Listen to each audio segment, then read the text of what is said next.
Hello friends, welcome back to my channel Gyan Sankar. तो friends, आज हम पॉलिटिकल साइंस के मोस्ट इम्पॉर्टेंट क्वेश्चंस करने वाले हैं जो आने वाले एग्ज़ाम में आपको काफ़ी हेल्प करने वाला है। किसी भी स्टेट से हो, अगर आप यूजीसी नेट दे रहे हो या किसी भी स्टेट का असिस्टेंट प्रोफेसर या पीजीटी का एग्ज़ाम दे रहे हो। चलिए स्टार्ट करते हैं आज का क्लास। चैनल से नहीं जुड़ पाए तो प्लीज़ चैनल को सब्सक्राइब कर लीजिएगा और चलिए स्टार्ट करते हैं। आज 50 क्वेश्चन मैंने पिछले क्लास में करा रखा है, अगर आपने वो नहीं देखा है तो प्लीज़ देख लीजिएगा।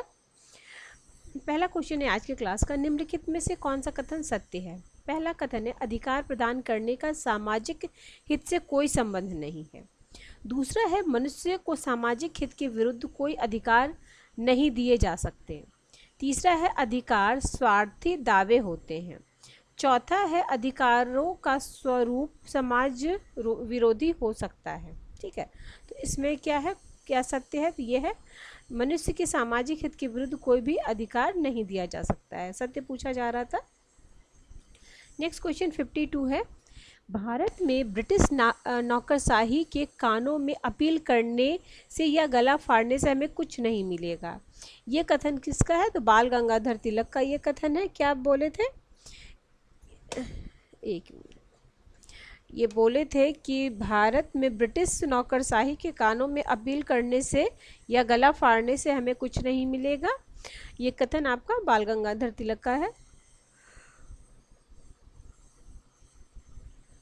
और बाल गंगाधर तिलक को अशांति का जनक वैलेंटाइन सिरोल ने कहा था। ये भी क्वेश्चन आ चुका है कई बार।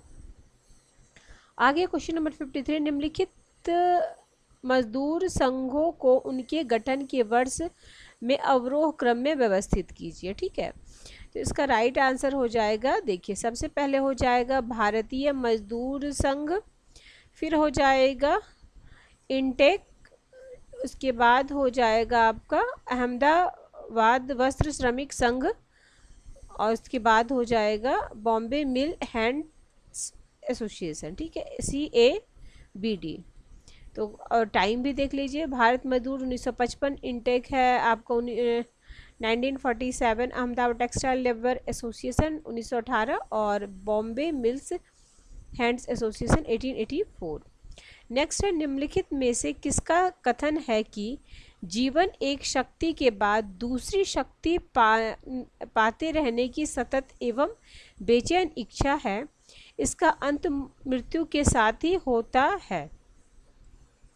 तो इसका हो जाएगा हॉब्स का ये कथन है। ठीक है, आगे है फतवा जहांदारी है, थॉट्स ऑन लिंग्विस्टिक स्टेट है, फिर इंडियन इंडिपेंडेंट है, the future of Indian politics है। इसका राइट आंसर हमें मैच करना है। इसका राइट आंसर ऑप्शन सी है। तो देखिए, फतवा जहांदारी जियादी वर्णी का है, थॉट्स ऑन लिंग्विस्टिक स्टेट्स ये अंबेडकर जी का है, इंडिया इंडिपेंडेंट ये MN Roy, future of Indian politics ये चार्ल्स बेटलहैम का। ठीक है, नेक्स्ट क्वेश्चन 56, प्रारंभिक उदारवाद को CV मैकफर्सन किस प्रकार अभिलक्षित किया है? तो ये बोले स्वतः उदारवादी। ठीक है, ऑप्शन सी। ये भी कई बार आया हुआ है प्रश्न, कुछ प्रश्न होते हैं जो कई बार आते हैं तो उसको इजी कैटेगरी में रखा जाता है और वो क्वेश्चन आपके आने वाले किसी भी कोई भी एग्जाम दे रहे उसमें गलत नहीं होना चाहिए। निम्नलिखित में से कौन सा कथन सुल्तानात्मक राजनीति में कार्ल डब्ल्यू डायस के संचार दृष्टिकोण से संबंधित है? कूट में है आंसर, तो A और B। पहला क्या है, राजनीतिक व्यवस्था सूचना के आधार पर काम करने वाली मशीन के समान है। फिर दूसरा, उनके सिद्धांत में गतिशीलता के लिए साम्य के स्थान पर सम स्थिति का प्रयोग होता है। A और B is the right answer. आगे है, निम्नलिखित में से कौन मजदूरी वृद्धि और अवसंचरण विकास के कार्यक्रम थे? ठीक है, तो इसमें पहला तो क्या, सघन ग्रामीण रोजगार योजना, फिर है राष्ट्रीय ग्रामीण रोजगार गारंटी कार्यक्रम, ग्रामीण भूमिहीन रोजगार गारंटी कार्यक्रम, कृषि विज्ञान पद्धति में परिवर्तन। तो इसका राइट आंसर हो जाएगा ऑप्शन C, A, B और C। नेक्स्ट है, निम्नलिखित में से कौन लोकसभा के एकमेव अधिकार है? ठीक है, लोकसभा का एकमेव अधिकार है। तो धन विधेयक का प्रस्तुतिकरण, आपातकाल घोषणा की पुष्टि करना, मंत्रिपरिषद के विरुद्ध अविश्वास प्रस्ताव पारित करना, राष्ट्रपति के विरुद्ध महाभियोग का प्रस्ताव लाना। तो इसका राइट आंसर हो जाएगा ए और सी।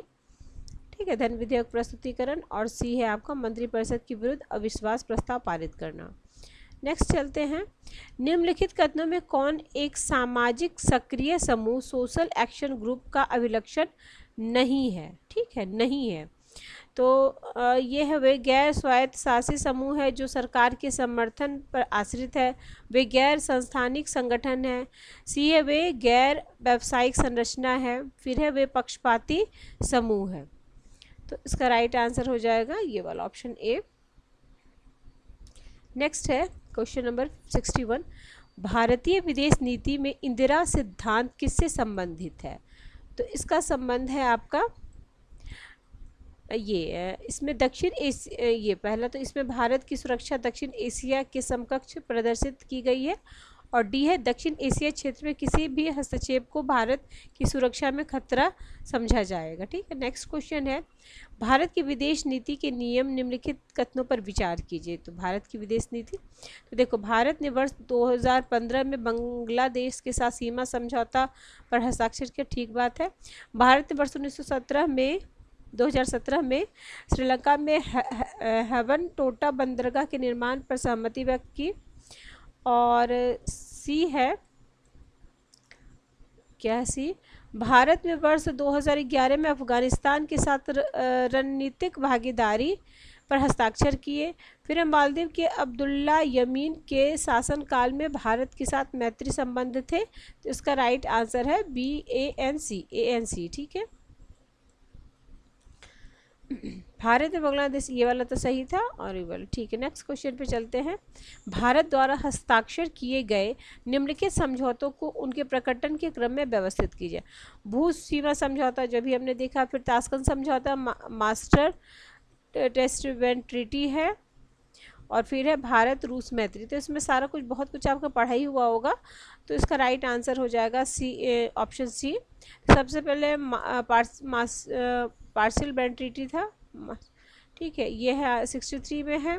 फिर है 66 में ताशकंद समझौता, 71 में भारत रूस मैत्री, और सीमा अभी तो भूमि सीमा विवाद वाला जो था ये तो सही है 2015। आगे है भारत की प्रवासी नागरिकता OIC योजना के अंतर्गत भारत के प्रवासी जन समूह को निम्नलिखित में से क्या प्रदान नहीं किया जाता है? तो शैक्षणिक अधिकार, नागरिकों के रूप में राजनीतिक अधिकार, तो यही वाला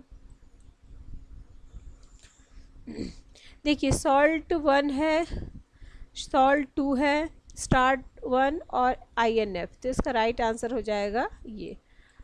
ए में हमें 72, फिर ये हो जाएगा 79, ये हो जाएगा आपका ये, और ये सबसे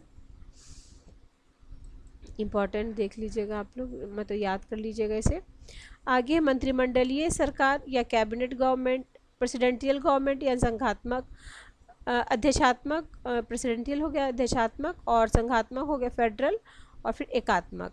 तो शक्ति का वियोजन यानी सेपरेशन, पावर का सेपरेशन किस में? अध्यक्ष शासन में। सामूहिक उत्तरदायी, सबसे पहले तो सामूहिक उत्तरदायी किस में होता है? इसमें कैबिनेट,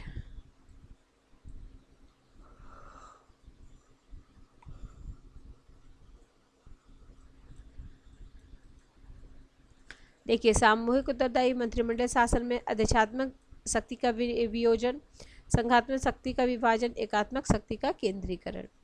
आगे है हन्ना आरेंट की रचना को उनके आरोह क्रम में, आरोह अवरोह ध्यान रखिएगा, आरोह क्रम पूछा जा रहा है या अवरोह क्रम पूछा जा रहा है, तो बढ़ते हुए क्रम और वो घटते हुए क्रम। तो इसका राइट आंसर हो जाएगा ऑप्शन नंबर ABCD ही है। तो the origin of totalitarianism 1951, the human condition 1958, the revolution 1963, on violence 1969। Next question है, आप स्क्रीनशॉट ले सकते हैं इनके बुक का।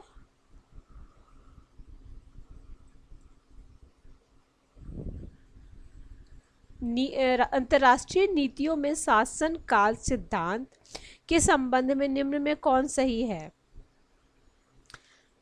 ठीक है, इसमें कूट में आंसर दिया गया है, तो ए और डी। ए में क्या है? यह अराजक अंतर्राष्ट्रीय प्रणाली में नियम शामिल व्यवहार की विद्यमता के लिए प्रयास। और डी है उन्हीं सिद्धांतों, मानकों और नियमों और निर्णय लेने की प्रक्रिया द्वारा परिभाषित किया गया। ए और डी। आगे, वित्त आयोग के संदर्भ में उनमें से कौन से कथन सही हैं? ठीक है, तो इसमें भी कूट में आंसर है, तो बी और सी। तो क्या सही है? तो देखिए सही है, वित्त आयोग अपनी सिफारिशें संसद यानी लोकसभा में प्रस्तुत करती। और बी है आपका, बी और सी है ना, बी में है वित्त आयोग के अध्यक्ष और 2 सदस्य का होना चाहिए। कौन सा कथन सही नहीं है? ठीक है, तो ये सही नहीं है, बाकी ये तो सही है।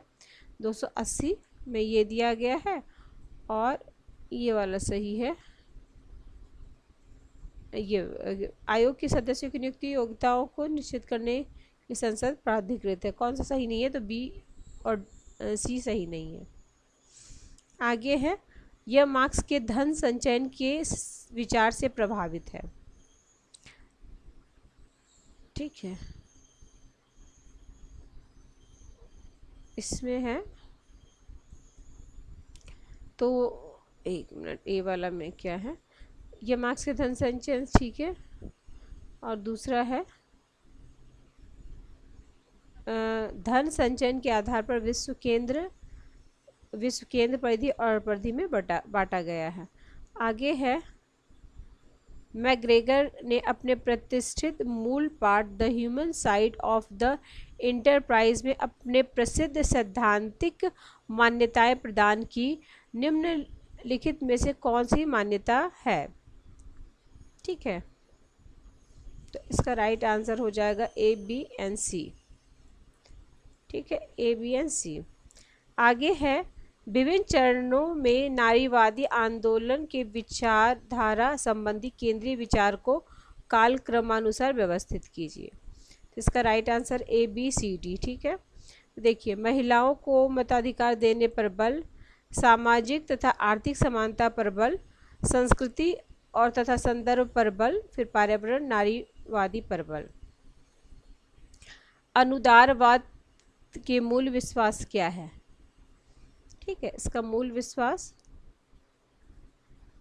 तो देख लेते हैं। ये है परंपरा और पद, सोपानिक और सत्ता। ठीक है, नेक्स्ट क्वेश्चन है, ए और बी का हो जाएगा। Option A is the right answer.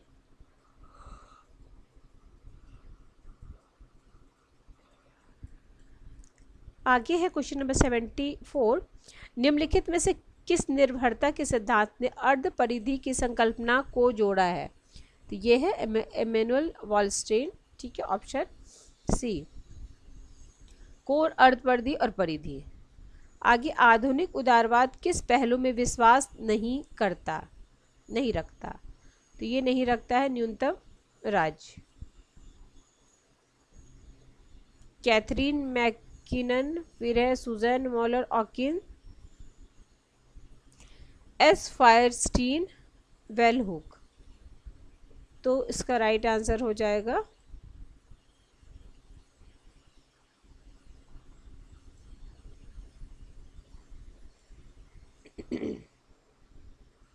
आगे है, निम्नलिखित में से कौन चुनावी राजनीतिक में वाद विवाद के विषय हैं? ठीक है, तो ये हो जाएगा आपका ऑप्शन नंबर सी, ए, बी और डी। तो इलेक्ट्रॉनिक मतदान मशीन है, एक राष्ट्र एक चुनाव है, फिर है स्थानीय चुनाव लड़ने के लिए 2 बच्चों के मानक का प्रारंभ।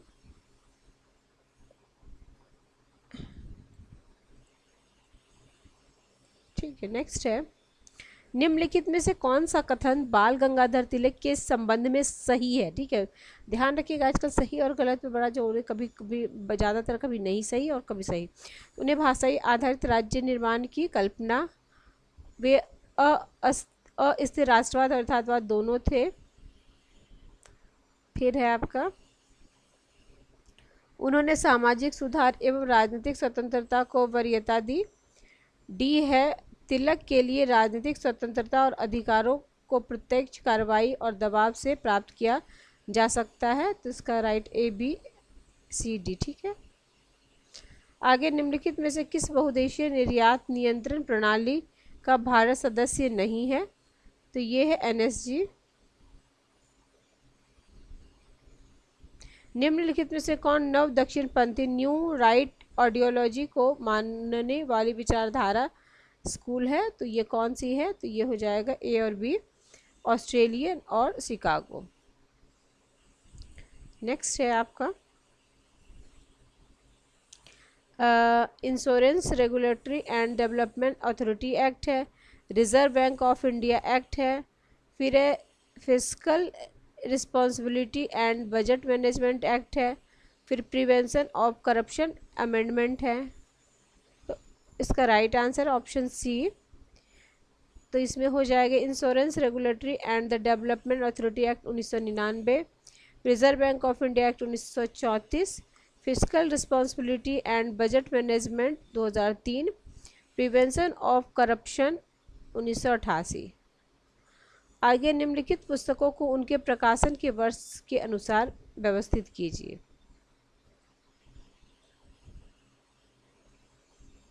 इसमें कोई नहीं है, तो चलिए इसको डिलीट किया गया। नेक्स्ट क्वेश्चन है क्रांतिकारी हिंसा न केवल भेदक होती है बल्कि उपनिवेशी प्रजा को स्वयं के पुनर्निर्माण का अवसर भी प्रदान करती है। यह कथन है फ्रेंच फैनन का। पेरियार ईवी रामास्वामी ने किसके पक्ष में तर्क दिया है, तो ये दिए हैं मनुष्य की गरिमा। आगे है स्टेटमेंट है, दो कथन है। शांति और सुरक्षा संबंधी मामले पर संयुक्त राष्ट्र के 5 अस्थायी सदस्य सहित 2/3 सदस्यों के बहुमत से निर्णय लिया जाता है। दूसरा है यूएन सुरक्षा परिषद पर्याप्त रूप से विश्व के सभी क्षेत्रों का प्रतिनिधित्व करता है, तो इसका राइट आंसर हो जाएगा पहला सत्य किंतु दूसरा असत्य।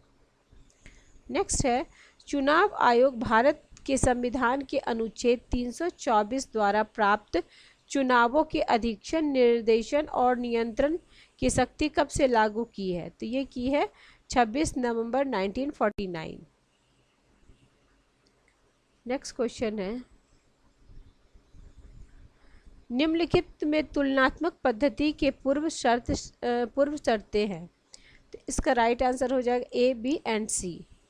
क्या है इकाई के चयन में एक कारक के रूप में तुलनात्मक खाका, फिर एक खोज के केंद्र के रूप में तुलनीय अवधारणात्मक मसला और खोज के केंद्र की परिभाषा।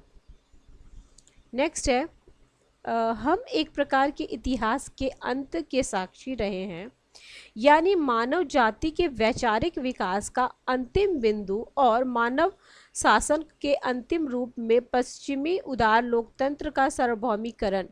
तो यह कथन आपका फ्रांसिस फुकुयामा का है, ऑप्शन सी। नेक्स्ट है डिसीजन मेकिंग है, इकोलॉजिकल अप्रोच है, पब्लिक एडमिनिस्ट्रेशन है, new public administration, development administration. इसका राइट आंसर है ऑप्शन नंबर सी। देखिए decision making Herbert Simon, ecological approach Fred Riggs का है, द न्यू पब्लिक एडमिनिस्ट्रेशन मोनोवो कॉन्फ्रेंस है, डेवलपमेंट एडमिनिस्ट्रेशन एडवर्ड विडनर का है। शिकागो विचारधारा के अर्थशास्त्री निम्नलिखित सर्वाधिक प्रमुख कौन है, तो मतलब इसमें से सबसे ज़्यादा मिल्टन फ्रीडमैन है। ठीक है फ्रेंड्स, अब ये 10 क्वेश्चन आपकी यूजीसी नेट में उसका आता है, पैराग्राफ से आता है, तो वो पढ़ के आपको करना रहता है। ठीक है फ्रेंड्स, किसी भी वजह से चैनल हेल्प कर रहा है। ये आपका 21 का क्वेश्चन है, यूजीसी नेट 21 का क्वेश्चन है, 2021 का है। आने वाले एग्जाम में आपको काफ़ी हेल्प करेगा। चलिए मिलते हैं हम अगले वीडियो में। Till then bye bye.